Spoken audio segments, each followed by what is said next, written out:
حضرت عثمان کا تو آسمان کے فرشتے حیا کرتے ہیں، یہ ایک الگ سعادت ہے۔ حضرت عثمان کا قاری قرآن ہونا الگ سعادت ہے، جامع القرآن ہونا الگ سعادت ہے، ناشر القرآن ہونا الگ سعادت ہے۔ بڑی سعادتوں سے اللہ نے نوازا ہے۔ پھر ایک سعادت جو بہت بڑی سعادت ہے، جناب رسول اللہ صلی اللہ علیہ وسلم نے فرمایا عثمان دنیا میں تو میرے بڑے یار ہیں، سب سے بڑا یار صدیق اکبر ہے، دنیا میں اور بھی 1,24,000 صحابہ میرے یار ہیں، لیکن اللہ نے جنت میں ہر نبی کو ایک رفیق دیا ہے، جنت میں ہر نبی کو ایک ایسا یار دیا ہے جو جنت میں نبی کا یار ہوگا۔ لِكُلِّ نَبِيٍّ رَفِيقٌ فِي الْجَنَّةِ وَرَفِيقِي فِي الْجَنَّةِ عثمان، فرمایا کہ جنت میں میرا یار عثمان ذو النورین ہوگا۔ میرے معزز سامعین، گفتگو کے دو پہلو ہیں، ایک ہے شان عثمان، سیرت عثمان۔ اب اس کو میں نے سعادت عثمان کے عنوان سے میں نے چند جھلکیاں دی ہیں، وقت میرے پاس کم ہے، اس وجہ سے دوسری جھلک شہادت عثمان، کیونکہ حضرت عثمان کا دعا کے اندر دو حصے تھے، اللہم احیینی سعیدا و امیتنی شہیدا، اللہ سعادت والی زندگی عطا فرما، اللہ شہادت والی موت عطا فرما۔ حضرت اما عائشہ رضی اللہ تعالیٰ عنہ بیان فرماتی ہیں، ایک دفعہ رسول اللہ صلی اللہ علیہ وسلم فرمانے لگے عائشہ صحابہ میں سے کسی کو بلاؤ۔ عموماً آپ کا مزاج یہ تھا کہ جب رسول اللہ اس طرح فرماتے کہ کسی کو بلاؤ تو عموماً مراد حضرت ابوبکر ہوا کرتے تھے، حضرت ابوبکر کو اما عائشہ بلاتی تھی۔ اما عائشہ پوچھنے لگی یا رسول اللہ ابا جی کو بلاؤں؟ فرمایا نہیں۔ یا رسول اللہ عمر کو بلاؤں؟ فرمایا نہیں۔ یا رسول اللہ آپ کے چچا زاد علی کو بلاؤں؟ فرمایا نہیں، آج عثمان کو بلاؤ۔ حضرت عثمان آئے۔ حضرت عائشہ فرماتی ہیں کیونکہ حجرہ بہت چھوٹا تھا، درمیان میں ایک پردہ لٹکا ہوتا تھا، جب بھی رسول اللہ سے کوئی خاص ملاقات کے لیے آتا تو حضرت عائشہ دوسری طرف چلی جاتی۔ حضرت عائشہ فرماتی ہیں کبھی بھی میں نے کان لگا کر رسول اللہ کی بات کو نہیں سنا کہ اس بندے سے کیا خاص بات فرما رہے ہیں، لیکن ایک وہ وقت آیا جب عثمان کو آپ نے مدعو کیا تو مجھے تعجب لگا کہ پہلے ہر دفعہ حضرت ابوبکر آتے ہیں یا عمر آتے ہیں، آج عثمان کو بلایا ہے، تو میں کان لگا کے سننے لگی کیا ارشاد فرماتے ہیں۔ حضرت رسول اللہ صلی اللہ علیہ وسلم نے فرمایا عثمان لعل اللہ یقمصک قمیصا، اللہ تجھے ایک ایسی قمیض عطا فرمائیں گے، فَإِنْ أَرَادُوكَ عَلَىٰ خَلْعِهِ، منافقین کافر لوگ اور دشمن باغی لوگ یہ کوشش کریں گے تو اس قمیض کو اتار دیں، فَلَا تَخْلَعْهُ، اے عثمان اس قمیض کو نہ اتارنا حتیٰ کہ میرے ساتھ ملاقات کر لینا۔ پھر وہ وقت آیا حضرت عثمان ذو النورین رضی اللہ تعالیٰ عنہ جمعے کے بیان کے لیے خطبہ پڑھنے کے لیے منبر رسول صلی اللہ علیہ وسلم پر کھڑے ہیں، آپ بیان فرما رہے ہیں، مسجد کے ایک کونے سے ایک شخص کھڑا ہوا، عثمان تقریر بند کر دے، تیری بات ہم نے نہیں سننی، تیرا جلسہ نہیں سننا، تیرا خطاب نہیں سننا، عثمان بند کر دے تقریر کرنا۔ حضرت عثمان نے تقریر جاری رکھی، دوسری طرف سے کھڑا ہوا، تیسری طرف سے کرتے کرتے مسجد میں شور برپا ہو گیا، مسجد کے تقدس کو پامال کیا گیا۔ حضرت عثمان تقریر جاری رکھے ہوئے ہیں، میں نے پوچھا عثمان تقریر روک کیوں نہیں دیتے، اتنا شور ہو گیا ہے، آپ رک جائیں۔ مجھے ایسا لگتا ہے کہ حضرت عثمان مسکرا کے کہتے ہیں کہ تجھے طائف کا وہ بازار نہیں بھولا، تجھے طائف کی وہ گلیاں یاد نہیں ہیں جہاں پتھروں کی برسات ہوتی، میرے آقا نے پھر بھی کلمہ توحید سنانا نہیں چھوڑا، میں عثمان ان کی باتوں میں کیسے چھوڑ دوں۔ حضرت عثمان بیان شروع رکھے ہوئے، ایک آدمی آگے بڑھا، اس نے حضرت عثمان کے ہاتھ سے وہ عصا مبارک پکڑا جس کے سہارے 81-82 سال کی عمر ہو چکی تھی حضرت عثمان کی، جب کلمہ پڑھا 34 یا 35 اور 36 تین روایتیں موجود ہیں، حضرت عثمان نے اس وقت کلمہ پڑھا تھا، آج شہادت کے وقت 81-82 سال کے بوڑھے ہو چکے تھے، ضعیف و ناتواں ہو چکے تھے، وہاں سہارا لیے ہوئے حضرت عثمان خطبہ ارشاد فرما رہے ہیں، اس ظالم نے آگے بڑھ کے عصا کھینچا اور اس کو کھینچ کے قبضہ کر کے اپنے گھٹنے پہ اس طرح مار کے اس عصے کے 2 ٹکڑے کر دیے۔ عثمان کی چیخیں نکل گئیں، ارے ظالم تو مجھے کچھ کہہ دیتا، مجھے تو قتل کر دیتا، مجھے تو شہید کر دیتا، لیکن اس عصے کو نہ توڑتا، تجھے نہیں پتا یہ عصا کون سا ہے، یہ وہ مبارک لاٹھی ہے، یہ وہ عصا ہے جس عصے کے ساتھ سہارے لے کے آمنہ کا لال خطبہ جمعہ دیا کرتا تھا، حضرت ابوبکر دیا کرتے تھے، حضرت عمر دیا کرتے تھے، اتنی بڑی نشانی کو تو نے توڑ ڈالا۔ حضرت عثمان پہ ظلم و تشدد کر کے مسجد سے آپ کو نکال دیا گیا، جمعے کے بعد مدینہ کی گلیوں میں اعلان کر دیا گیا آج کے بعد عثمان مسجد میں نماز پڑھنے نہیں آ سکتا، پڑھانے بھی نہیں آ سکتا، خود بھی پڑھنے نہیں آ سکتا، خطبہ دینے کے لیے بھی نہیں آ سکتا، عثمان بیر روما کا پانی بھی نہیں پی سکتا، عثمان کے ساتھ کسی کو ملاقات کی اجازت نہیں ہے، عثمان کے گھر کوئی راشن لے کے نہیں جا سکتا، عثمان گھر سے باہر نہیں آ سکتا۔ حضرت علی رضی اللہ تعالیٰ عنہ، حضرت مغیرہ بن شعبہ رضی اللہ تعالیٰ عنہ، حضرت عبداللہ بن سلام رضی اللہ تعالیٰ عنہ، دیگر بڑے بڑے صحابہ جو اس وقت مدینہ میں موجود تھے، انہوں نے عرض کیا یا امیر المومنین آپ اجازت دیں، یہ 750-800 باغی کیا حیثیت رکھتے ہیں؟ حضرت علی فرمانے لگے امیر المومنین میں نے اگر مرحب کا سر قلم کر سکتا ہوں، میں خیبر کا در اکھاڑ کے پھینک سکتا ہوں، تو میں پھر ان 700-800 باغی میرے سامنے کیا حیثیت رکھتے ہیں؟ آپ اجازت دیجئے تلوار چلانے کی۔ گجرات کے دوستو، آؤ میں عثمان کا عشق مصطفیٰ دیتا چلوں، آؤ میں عثمان کا حیا بتلاتا چلوں۔ عثمان نے حیا کی وہ داستان رقم کی ہے۔ رسول اللہ کے ساتھ تو حیا کی نسبت تھی، رسول اللہ کے ساتھ تو پیار کا نسبت تھا، رسول اللہ کے ساتھ تو محبت کی نسبت تھی، رسول اللہ کے شہر مدینے کے ساتھ بھی حضرت عثمان کو بڑی نسبت تھی۔ حضرت عثمان فرمانے لگے علی آپ سچ کہتے ہو، علی بھائی آپ ٹھیک کہتے ہو، آپ کے سامنے یہ کوئی حیثیت نہیں رکھتے، لیکن میں عثمان یہ نہیں چاہتا میری اس ذات کی وجہ سے مدینے کے اندر خون کا کوئی قطرہ گر جائے۔ کوئی مورخ یہ نہ لکھے عثمان کی وجہ سے یہ خون کے قطرے گرے تھے۔ ارے بدبختو، جو عثمان اپنی جان کے تحفظ کے لیے علی کو تلوار نکالنے کی اجازت نہیں دے سکتا، وہ اس پہ الزام لگا رہے ہو بیت المال سے اپنے رشتہ داروں کو نوازتا ہے، ایسے بیہودہ الزام لگا رہے ہو۔ حضرت عثمان اس الزام کا جواب دے چکے، حضرت علی نے وکیل صفائی بن کر اس الزام کا جواب دیا، لیکن باغیوں نے اسے تسلیم نہ کیا، کیونکہ وہ تو کچھ اور ہی ارادے لے کر آئے تھے۔ اس طرح آپ کے گھر کا محاصرہ جاری رکھا، حتیٰ کہ 40 دن گزر گئے۔ یہ 40 دن بڑے سخت بڑے کڑے گزرے تھے۔ 40 دن جب مکمل ہونے کو آئے، پھر جمعے کا دن تھا، حضرت عثمان قصر خلافت پہ آئے۔ مشکات شریف میں روایت موجود ہے، حضرت عثمان نے قصر خلافت کی چھت پہ کھڑے ہو کر فرمایا مدینے والوں جمع ہو جاؤ، ان باغیوں کو بھی جمع کر لو۔ سارے جب جمع ہو گئے، حضرت عثمان نے فرمایا میں تم سے کچھ باتیں کرنا چاہتا ہوں، اور یہ باتیں میں اس لیے نہیں کرنا چاہتا میں اپنی شان بیان کروں، یہ باتیں میں اپنے تقدس اپنی عظمت بیان کرنے کے لیے تم سے نہیں کر رہا، بلکہ میں تمہارے اوپر حجت قائم کرنے لگا ہوں۔ تم شاید یہ نہ سمجھو ہم نے حق پہ حضرت عثمان کو قتل کیا ہے، ہم سچے تھے اس وجہ سے حضرت عثمان پہ ہم نے حملہ کیا ہے، تمہارے دلوں کے کچھ ارمان باقی نہ رہ جائیں، اس لیے میں عثمان تم سے کوئی سوال کرنے لگا ہوں۔ ارے مدینے کے واسیوں مجھے بتاؤ، جب رسول اللہ صلی اللہ علیہ وسلم مکہ سے ہجرت کر کے مدینہ آئے تھے، اس وقت سارے کنویں کڑوے پانی والے تھے، ایک میٹھے پانی والا کنواں تھا جس کا نام بیر روما تھا، جو یہودی کی ملکیت میں تھا۔ حضرت رسول اللہ صلی اللہ علیہ وسلم نے مسجد میں فرمایا کہ یہ یہودی مسلمانوں کو پانی نہیں بھرنے دیتا، کون ہے اللہ کا بندہ جو بیر روما کو خرید کے مسلمانوں کے لیے وقف کرے، میں محمد اسے جنت کی ضمانت دیتا ہوں۔ ارے مدینے کے لوگوں بتاؤ اس وقت کس کا ہاتھ کھڑا ہوا تھا؟ سب نے کہا عثمان تیرا ہاتھ کھڑا ہوا تھا۔ حضرت عثمان فرماتے ہیں پھر میں اس کے پاس گیا، اس کو میں نے درہم کا لالچ دینا شروع کیا، دینار دکھائے، اس نے کہا 12,000 درہم لوں گا اور ایک کھجوروں کا باغ لوں گا، اس کے بدلے میں آدھا کنواں بیچوں گا، یعنی ایک دن پانی مسلمان بھریں گے، دوسرے دن پانی میں بنوں گا۔ جب حضرت مسلمانوں کی باری ہوتی تھی، فیض عثمانی یوں جاری ہوتا، مسلمان بھی پانی بھر رہے ہیں، یہودی بھی بھر رہے ہیں، اور جانوروں کے لیے بھی پانی بھر رہے ہیں۔ دوسرے دن جب یہودی کی باری آتی تو کوئی بھی نہیں آتا تھا۔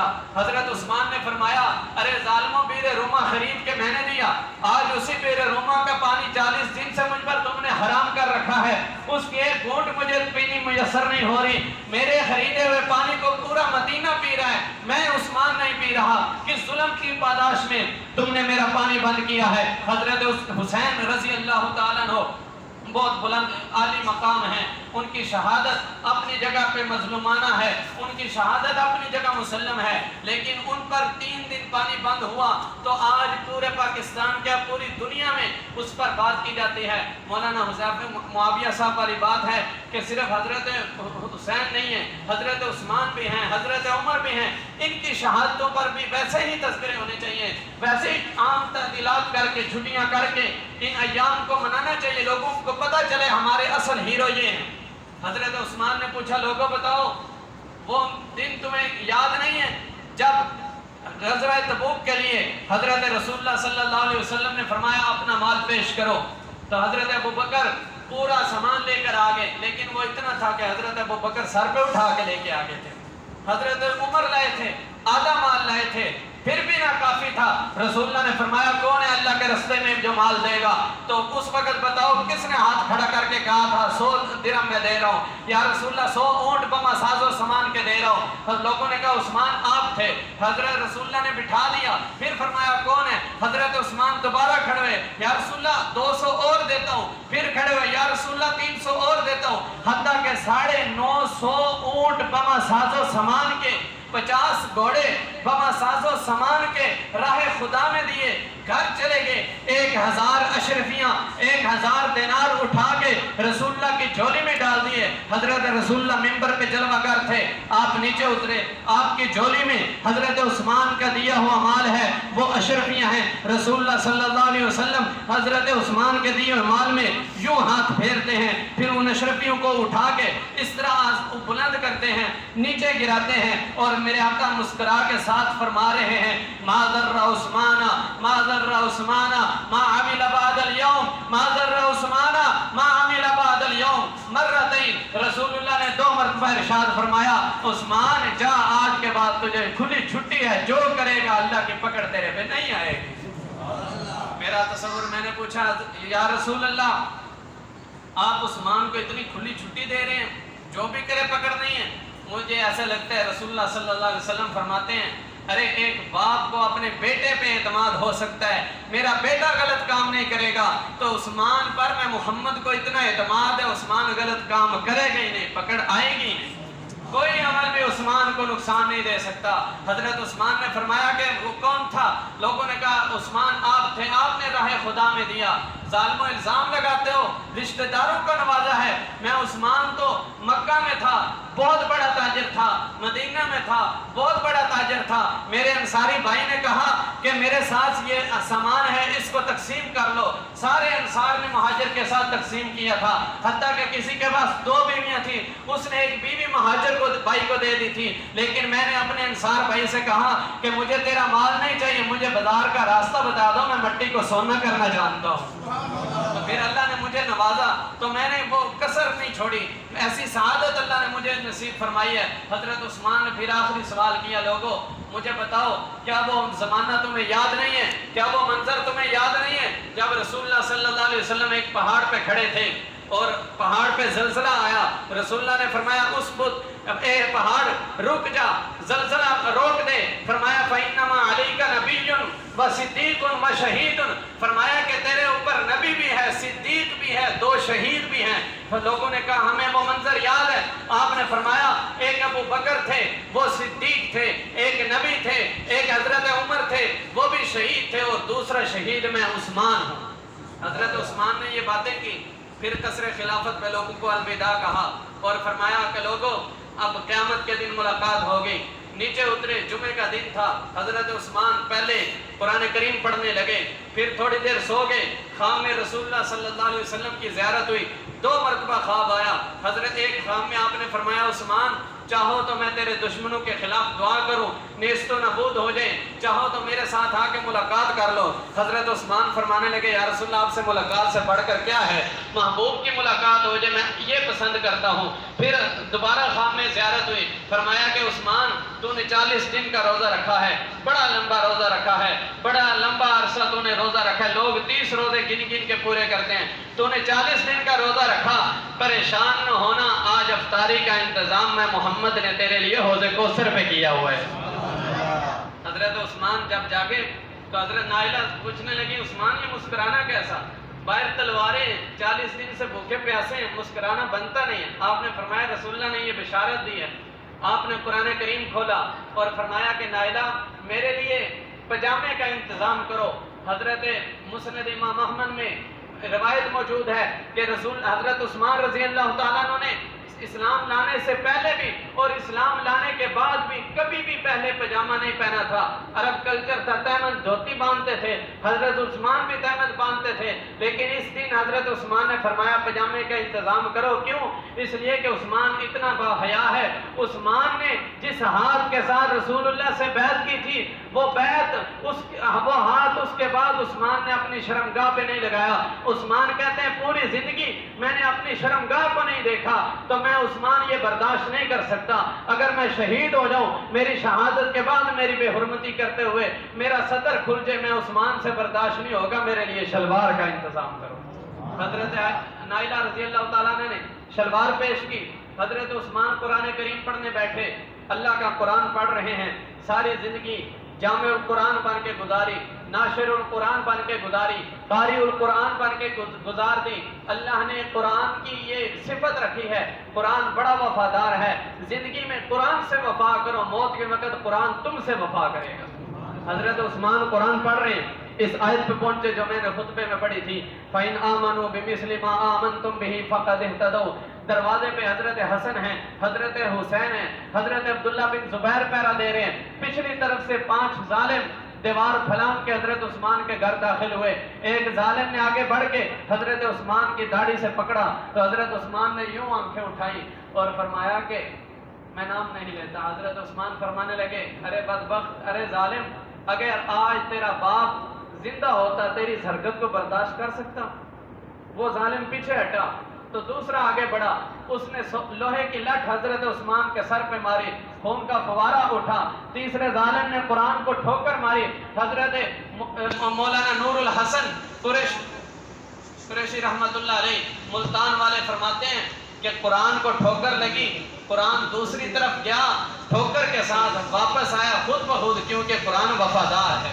حضرت عثمان قرآن کی تلاوت کر رہے ہیں, کنانہ بن بشر نے لوہے کی لٹ ماری, حضرت عثمان کا خون ان آیات پہ آ کے گرا, فَسَيَكْفِيكَهُمُ اللَّهُ. معنی یہ تھا کہ عثمان کے قصاص کے لیے, میں مفہوم دے رہا ہوں, عثمان کے قصاص کے لیے نہ علی کی تلوار کافی ہوگی نہ معاویہ کی تلوار کافی ہوگی, عثمان کا قصاص تو میں رب لوں گا.